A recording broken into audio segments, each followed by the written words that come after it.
tant que vous êtes dans le terrain, par toute notre question, quel est le système électoral?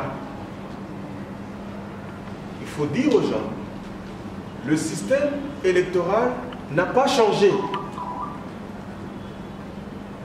Le même système proportionnel des listes ouvertes à une seule voie préférentielle avec application de la règle du plus fort reste qu'on a appliqué en 2006, qu'on a appliqué en 2011, et c'est le même système qu'on va appliquer en 2018.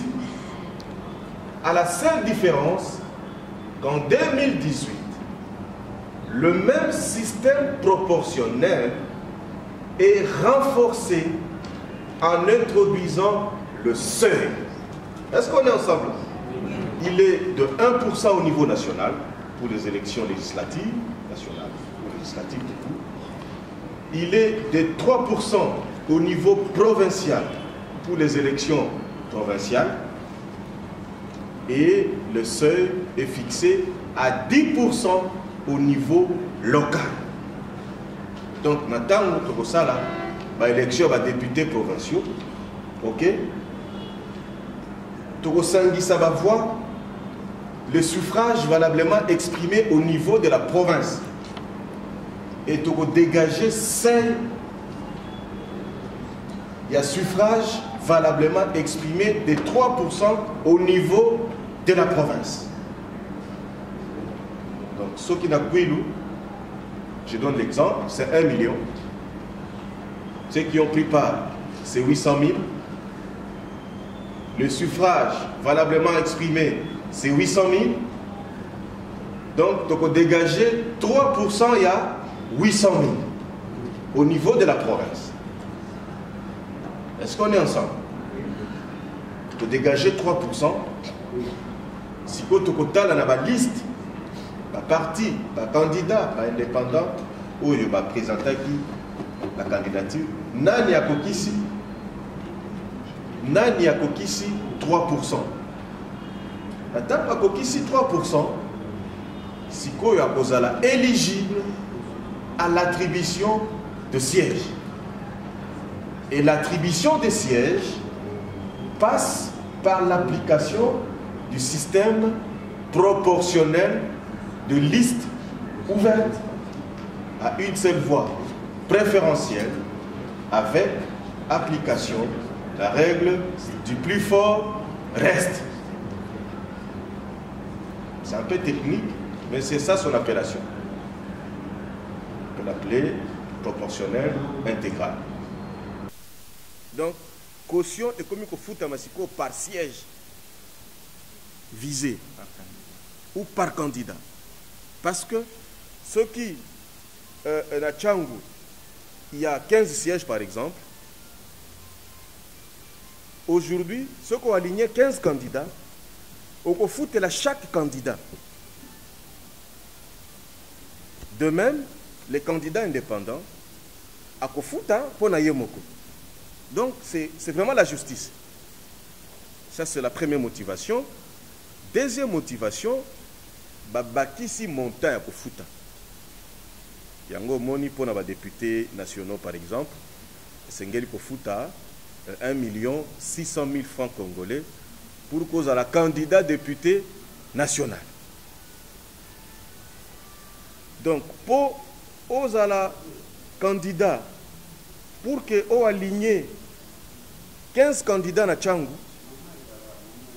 et Sengelo Futa équivalent à $1000 fois 15. Donc, Futa 15 000. Ceux qui sont indépendants, comme Bazo Futa par siège, on Futa 1 600 000 francs congolais. C'est l'équité. C'est même un principe même constitutionnel.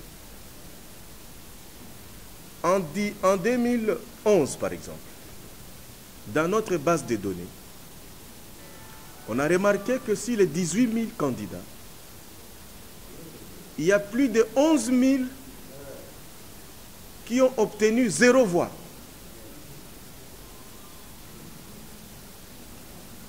Est-ce que tu veux comprendre? 18 000 candidats, mais plus de 11 000 bazui 0 voix. Même voix, il y a moi naïe, il y a moi si naïe, il si été. Mais, aïe quoi lourdir, tâche et l'onginaye, non, poste non, bulletin peut commis.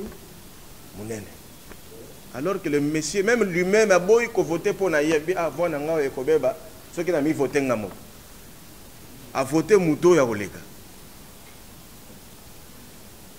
Donc, par ricochet, on peut dire, si les 18 000 candidatures, le vrai candidature, c'était presque 6 000. Le vrai entrée. Parce que là aussi, il y a des statistiques pour vous dire, dans les 6 000 autres candidatures, combien ont obtenu moins de 100 voix. Les données existent. Donc, les cautionnements va aussi renforcer, va décourager des gens qui, pour eux, n'ont candidat. Ok. Au moment de l'élection, il y a des sièges, 100 personnes. Pour Nanini, non, c'est paiement par liste. Au moment où on a un BRTC, un bureau de réception et traitement des candidatures, un chef du parti politique, les Canaïos, petit, viens ici. Tu as quel âge? Viens aux la suppléants. Après les élections de 2011, au niveau de la commission électorale, il y a eu des études qui ont commencé à se faire. Comment rationaliser le processus électoral? Comment éviter d'avoir un bulletin avec 45 pages, avec 30 pages? Comment éviter d'avoir des tonnes et des tonnes de papier à déployer ou de matériel des élections? Et déjà en 2013, on a petit à petit commencé à pencher sur l'utilisation d'une machine qui pourrait nous servir d'imprimante de bulletins.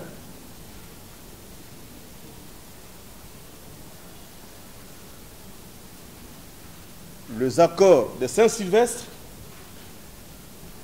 cet accord est venu encore renforcer l'idée ou les études qui étaient déjà faites au niveau de la commission électorale. Et parmi les recommandations, c'est de rationaliser le processus électoral. Le pays, avec tout ce qu'on a comme budget, mais le processus électoral prend une importante ou un important morceau du budget national, n'est-ce pas? Chaque processus, nous frôlons les milliards. Alors, comment faire pour réduire les coûts? Comment faire pour réduire le poids? Éviter des tonnes, des rotations, des avions, des camions. Comment faire pour éviter d'arriver avec des bulletins déjà mouillés dans un bureau de vote? Pour y arriver, pour répondre à toutes ces questions, on est arrivé à cette machine-là que vous voyez, dont le logiciel est l'invention congolaise, l'invention de nos frères qui sont là, vos fils pour certains. Parce que le logiciel ne peut travailler que dans une machine. On a opté pour cette machine, qu'on peut même appeler autrement, cette imprimante de bulletins de vote. L'imprimante du choix de l'électeur. Parce que les bulletins seront virtuels. Au monde total, nos photos. Autant les photos, au s'appelle la photo na Android. Qu'est-ce que tu fais? Tu peux cliquer pour visualiser la photo, n'est-ce pas? Donc, de la même façon, lorsque nos génies là vont passer ici pour la pratique, bon, au moins, la photo qu'on est une Android, et la machine attend. Ce qu'on peut une photo, aussi au bulletin, et comme il choisit, et qu'on imprime bulletin avec votre choix. Et au lieu de bulletin, ils ont 40 pages, ils ont 50 pages, on aura un petit bulletin et qu'on soit en charge votre choix pour la présidentielle, choix pour la députée Nayo, choix pour la députée provinciale. Donc c'est un gain énorme pour la République. Kotoyo, il a ici la couleur boye pour le président de la République, couleur boye pour la députée nationale, couleur boye pour la députée provinciale. Et c'est écrit. Kotoyo, ils sont vierges, n'est-ce pas? Ndeko, akolakisa nini au côté de sa bulletin.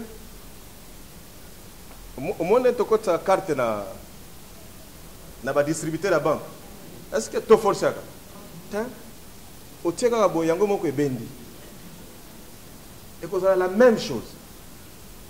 Donc, bino ba vulgarisateur, il faut dire aux gens que cette machine va beaucoup faciliter le vote. Cette machine va réduire sensiblement le budget pour les scrutins de plus de 200 millions de dollars de moins. L'utilisation de cette machine va réduire le poids à déployer pour chaque bureau de vote. Est-ce que le bulletin est utilisé en 2011? On va encore utiliser ça en 2018? Non.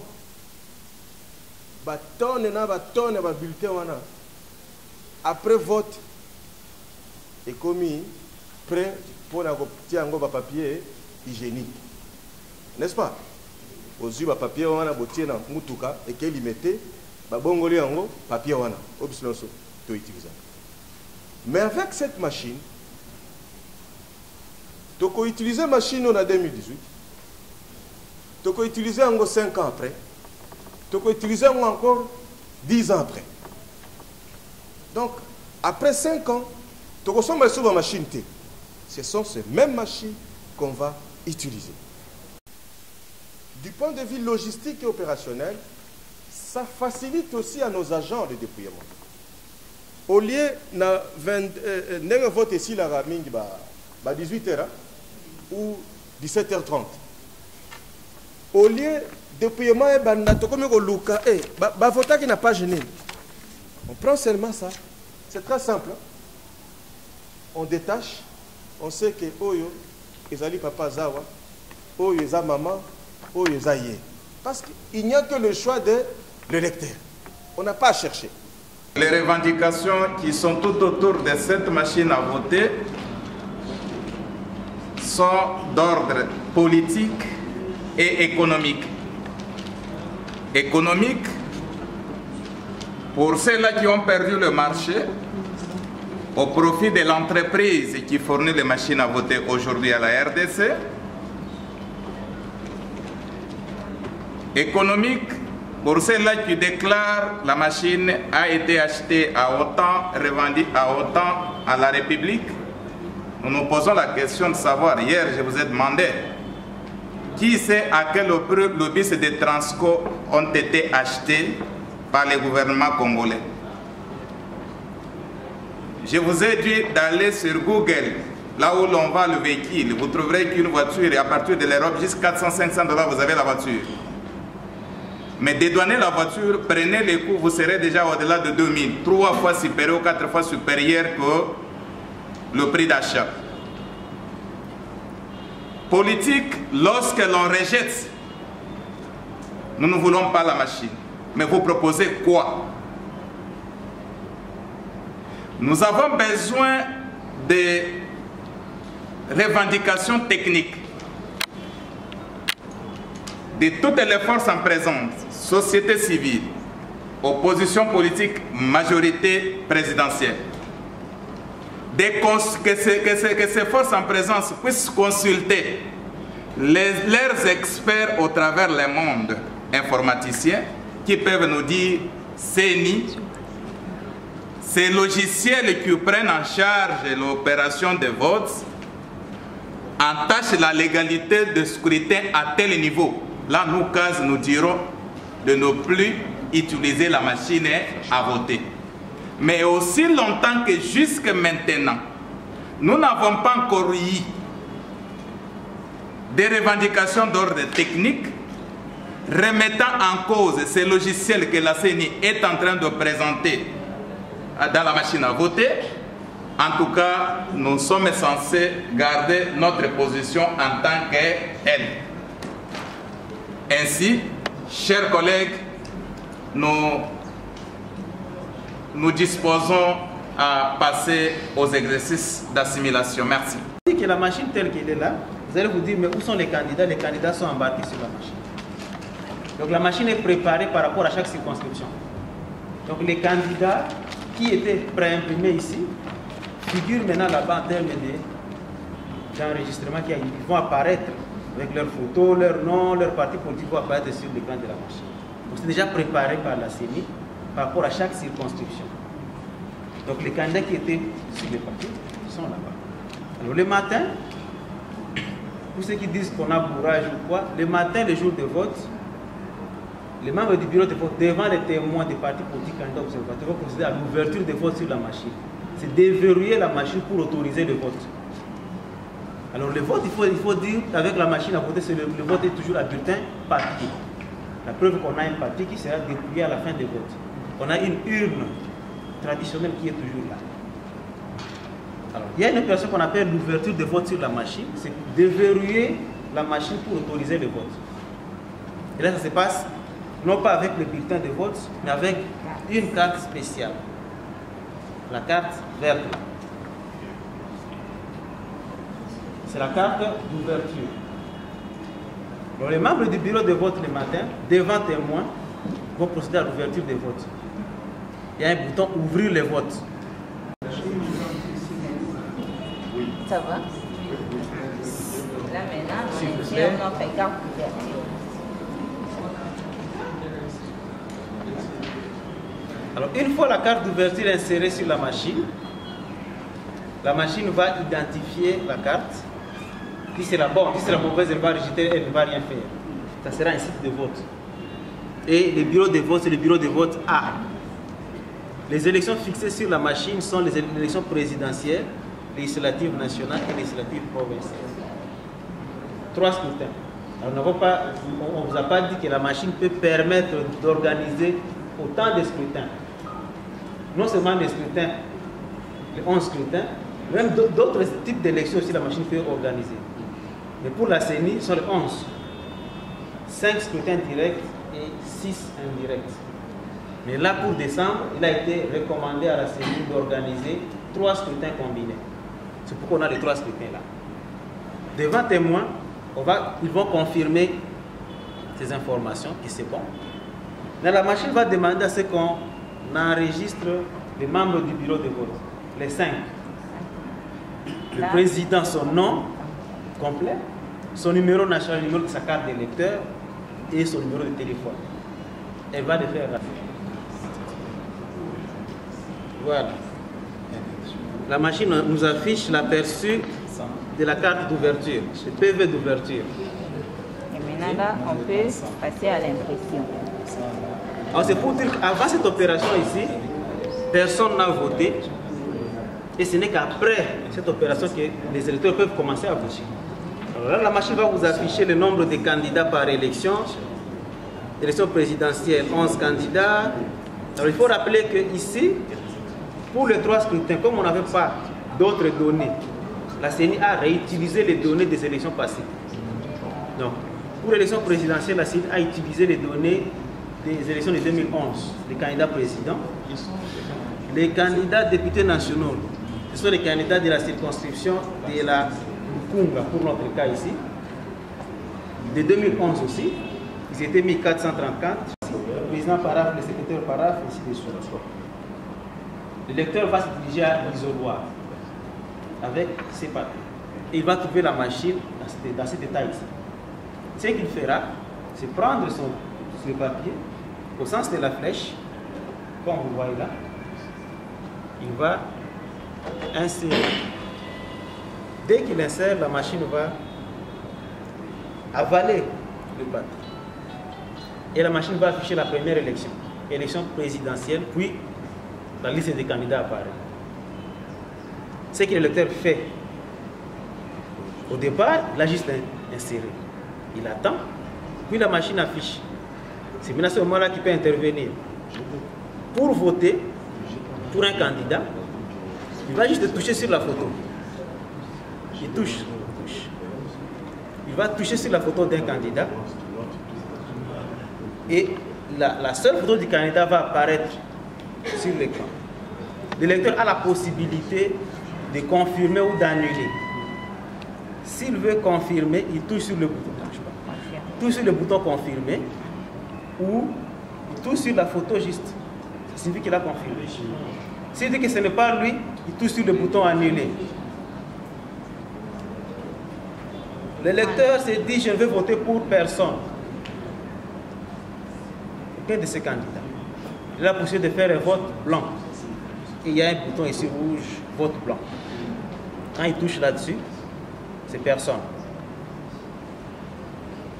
Si c'est son choix, il confirme. Sinon, il annule.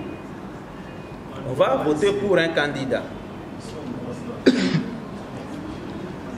Le vote, c'est toujours le même principe. Toucher, confirmer. Mais maintenant, s'ils sont nombreux, la machine ne va pas afficher 1500 à la fois. La machine va vous afficher 32, 32, 32, 32, ainsi de suite. Deux possibilités. Non, trois possibilités. J'ai vu mon candidat déjà sur l'écran, je touche juste et je confirme. Je ne le vois pas, il y a le bouton suivant. Suivant, suivant, suivant, suivant. Précédent aussi, il y en a. Précédent. C'est facile, peut-être pour d'autres. Le moyen le plus facile, c'est de composer un numéro. Les candidats ici, ils sont combien? Ils sont 1434. Donc c'est du numéro 1 au numéro 1434. Pour composer le numéro, c'est juste ici en bas. 1434. Il reste seul sur l'écran. Pour voter, on touche. Il apparaît seul. On dit que c'est lui. On touche sur sa photo. Confiance. Automatiquement, le vote pour l'élection des députés nationaux est fini. On passe à la troisième élection. Et là, on va toucher, je ne sais pas c'est qui, ok, une dame. On confirme. Une fois qu'on confirme, les trois choix apparaissent là. Mais on ne peut pas les modifier parce qu'on a déjà confirmé nos choix. La machine se met directement à imprimer. À voter. Et la machine émet un son pour dire à voter. Et automatiquement, j'ai mes trois choix là. Il y avait un débat, non, les photos ne sont pas claires. Les documents, ce ne sont pas les photos qu'on compte. Les candidats sont identifiés par leur nom, par leur numéro national, leur numéro candidat. Parce que base campagne sur base des numéros votés, moi je suis numéro autant. C'est ce qui identifie les candidats. Il y a son parti politique, il y a la circonscription, et ainsi de suite. Donc la photo, ce n'est pas l'élément d'identification sur le bulletin en noir. Là c'est fini, il a voté. Mais le jour de vote, la machine sera à l'isoloir. Il va se transformer en isoloir. Et la machine, normalement, doit tourner plutôt comme ça. Alors nous allons essayer avec lui. Nous va venir voter quand la machine... En utilisant la machine comme étant l'isoloir. Comme c'est la simulation.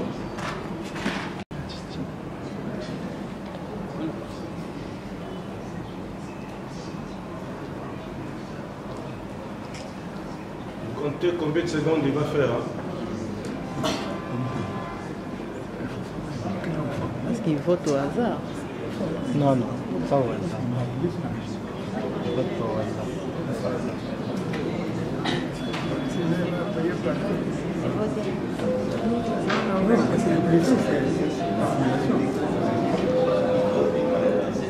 voter. On montre. Insérez d'abord le bulletin.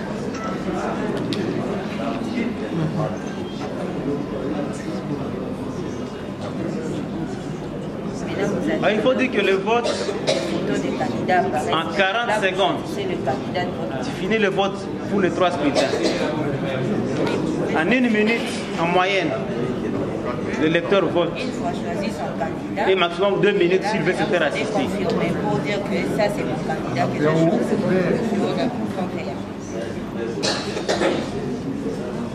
Là maintenant vous passez à l'élection législative nationale. Vous choisissez encore et vous confirmez si réellement c'est votre candidat.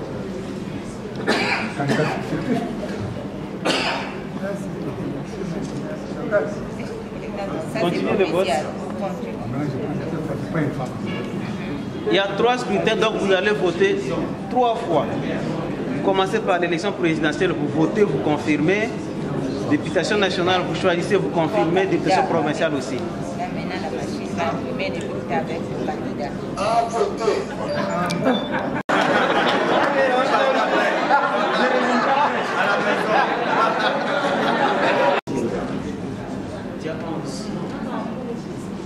Les candidats présidents sont 11. Les numéros vont de 1 à 11. Une fois que vous composez le numéro du candidat, il apparaîtra normalement seul. Retirez la voix.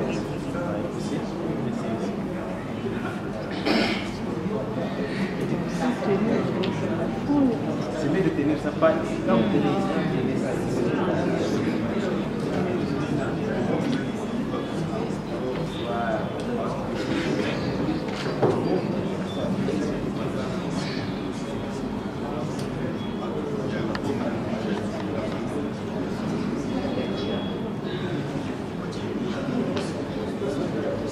Il apparaît là-bas.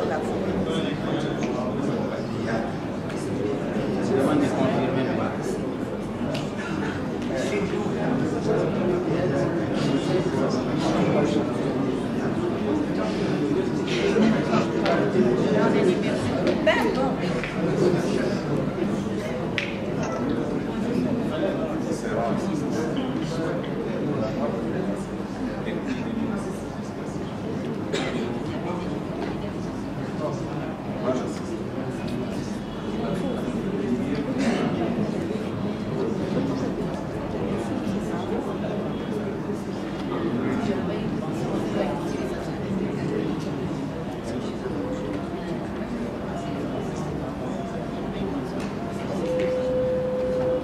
À voter.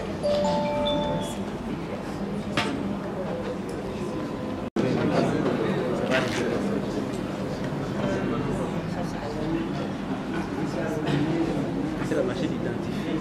À chaque fois, la syndicat est préparée.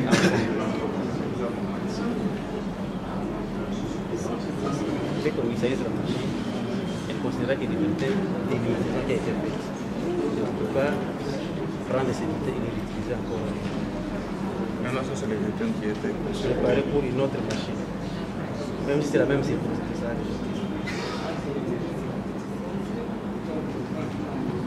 À voter.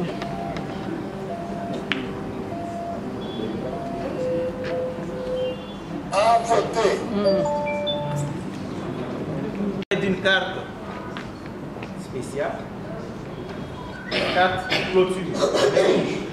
L'ouverture est verte. Fait vert. Ici aux clôtures.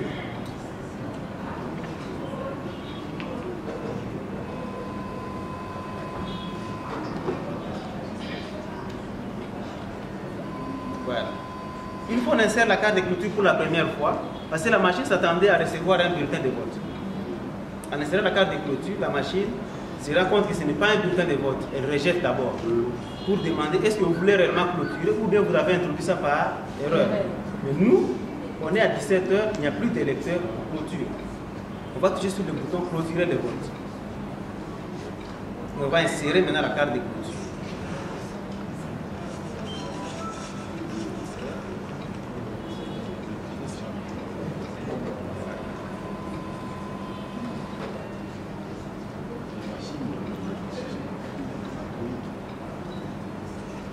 Et là, nous sommes dans le processus de clôturer les votes. On va confirmer qu'on veut clôturer les votes.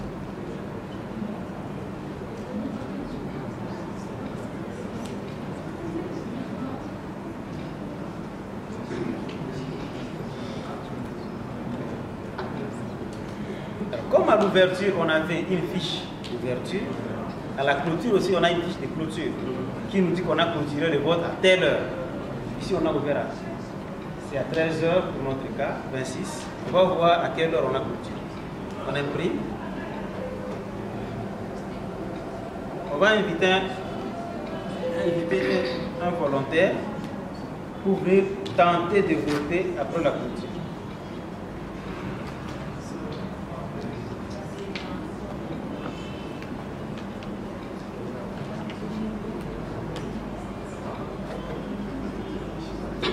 La machine ne va pas tirer. L'ouverture de vote est désactivée, passer au vote désactivé, clôturer le vote et désactiver. Mais j'ai quelques préoccupations. La CENI, pour justifier le choix de cette machine, soutient que c'était le présentateur l'a confirmé. C'est une invention congolaise, dont les amis qui sont là. Ma préoccupation est la suivante. Le logiciel dans cette machine est-il différent des logiciels, des machines à voter dans d'autres, disons, là où on a fabriqué quel pays? Corée. Parce que là aussi, on a rejeté certaines machines.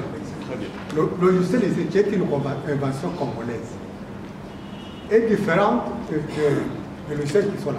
Merci. C'est ma préoccupation. La deuxième, c'est aujourd'hui que je vois un avantage.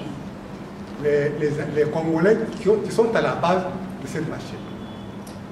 Qu'est-ce que la CENI a prévu? C'est une propriété intellectuelle pour eux. Qu'est-ce que la CENI a prévu ou compte faire pour honorer cette intelligence congolaise-là?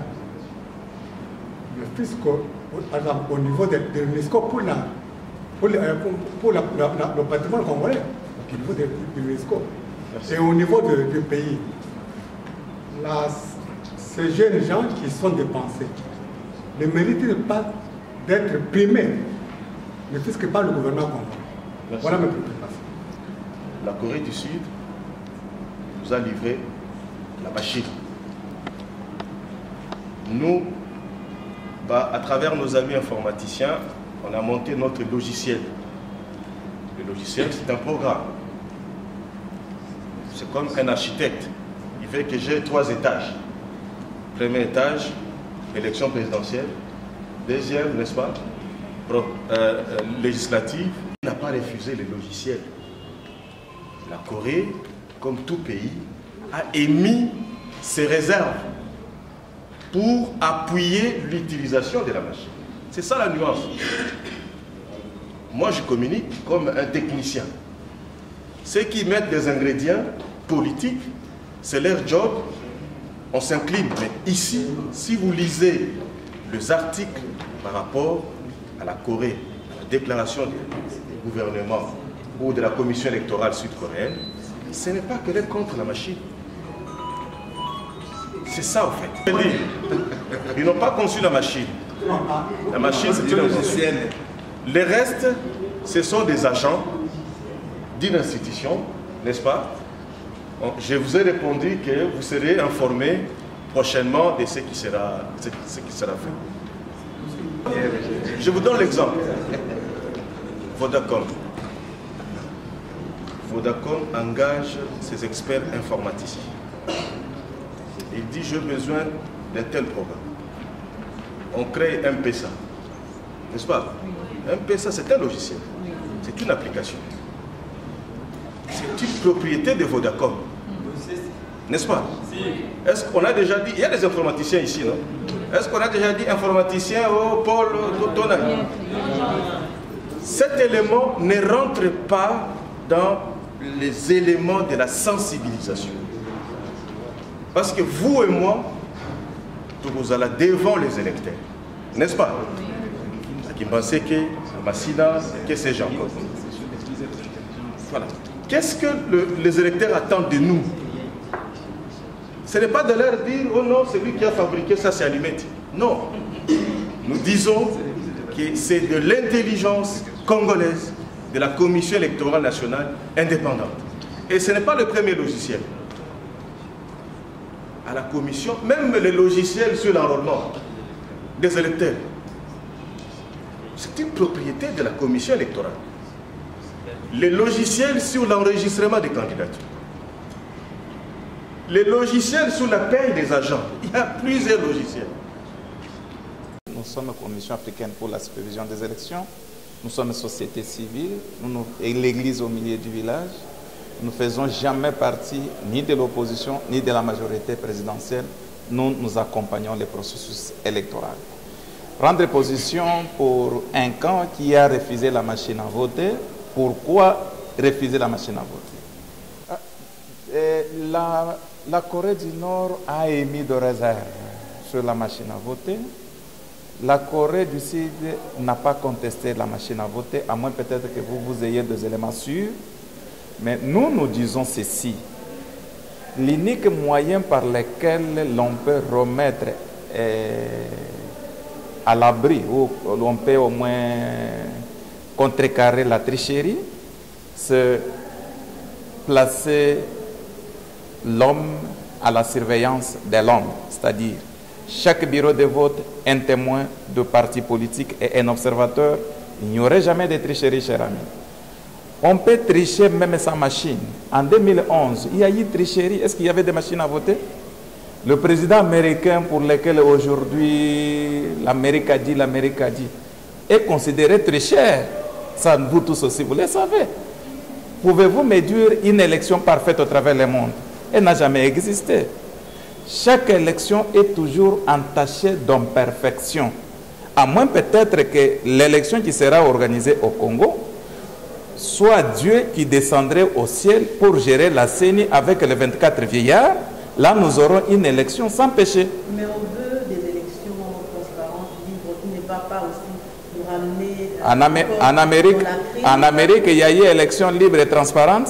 Vous ne voyez pas que le climat n'est pas propice pour mettre fin à cette crise qu'on décrit toujours, post-électorale surtout, en 2006 et en 2008. Madame, ce que vous devez retenir est que à chaque élection, il y a un nouveau conflit qui naît. Ce que vous êtes en train de rechercher là, que nous voulons, c'est que le pays où l'élection a dû amener la paix totale. Il y en a quelques-uns. Il y a Ghana, il y a Sénégal, il y a la Zambie. C'est à compter à bout du doigt, madame, sur autant de pays qui existent au travers du monde. Est-ce que faudrait-il nous plonger de rejet en rejet ou il faut plutôt mettre en place un mécanisme qui permettrait à ce s'il y a probabilité ou il y a une organisation d'une quelconque tricherie de la part de la CENI en complicité avec les pouvoirs, que cette tricherie-là soit au moins contrecarrée par un nouveau système, celui que je vous ai dit de contrôler l'homme par l'homme.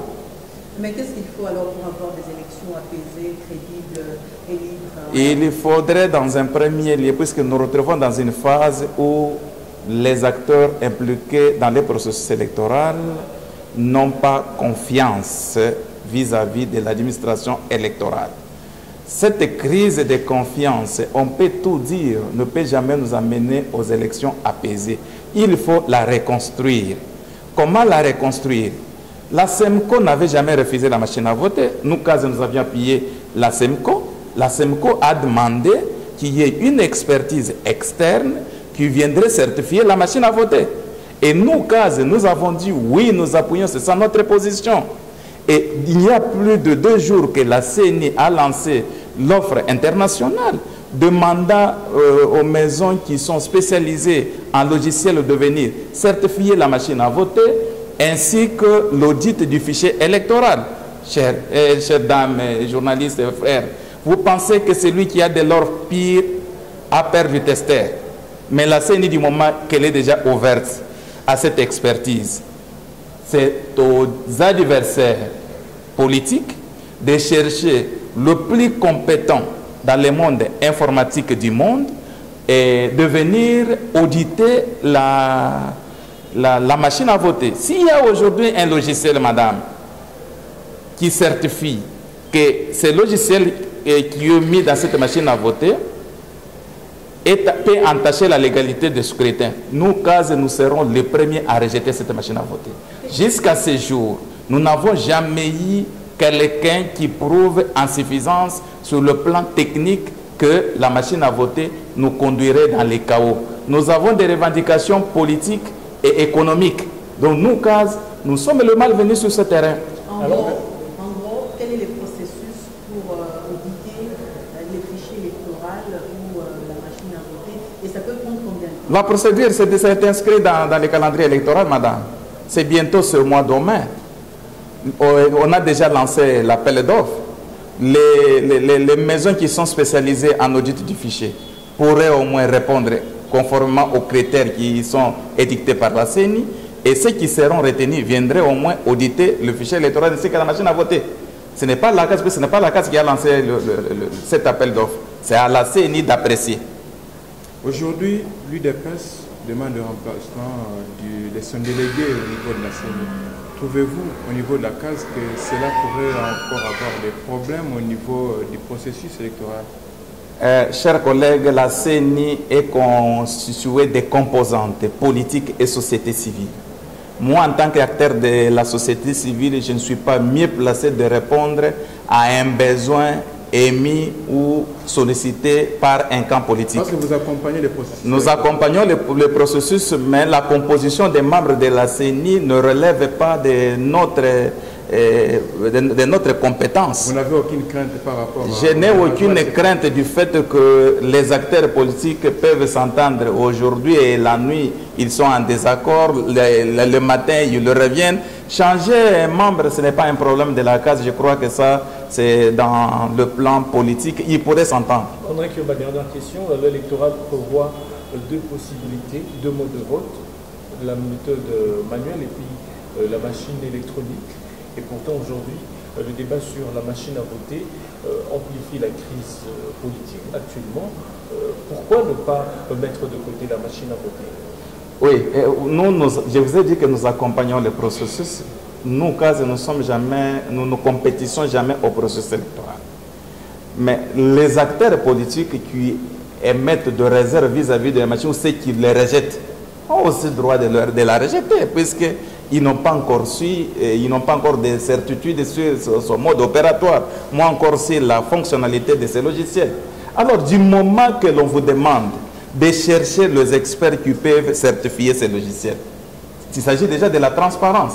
Mais comment pouvez-vous nous demander de remettre en cause la machine à voter dont l'Église catholique ou la SEMCO demande et sollicite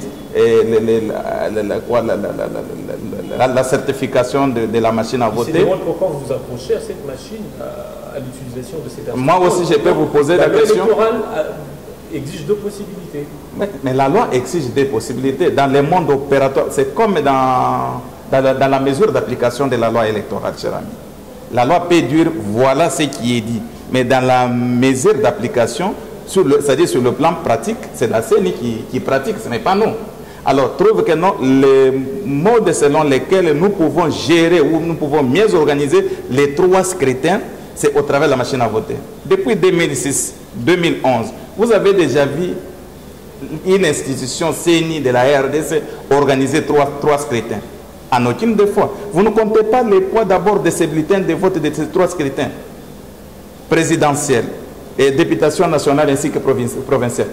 Cher ami, si aujourd'hui, ceux qui sont en train de contester aussi la machine là, il ne faut pas aussi les prendre pour des cons. C'est peut-être ils ont beaucoup plus de l'expertise dans la tricherie de bulletins à papier que dans la machine à voter puisqu'ils n'en ont aucune expérience. Ils peuvent aussi contester. Ne pensez pas que contester veut dire mauvais. Non, ils veulent peut-être revenir dans la case du départ, puisqu'ils savent que les bulletins prendront beaucoup de temps. Nous aurons le moment de corrompre les agents de la CENI. Nous allons leur donner de l'argent pour falsifier les résultats et nous reviendrons dans les affaires. Nous connaissons comment les choses se sont faites en 2011. C'est ça. Donc, cette crainte, il ne faut toujours pas la considérer de façon positive. Il faut aussi la prendre de façon négative, que ces gens-là, vous connaissez le pays. Aujourd'hui, il est difficile que chacun d'entre nous se dise avoir la maîtrise sur l'informatique. Peut-être que ceux qui sont députés n'en ont même pas une moindre connaissance. Et qu'ils veulent vraiment là où puisqu'ils en ont déjà vécu en 2016-2011, ils savent que non, qu'avec des bulletins à papier, nous pouvons en faire mieux que la machine à voter.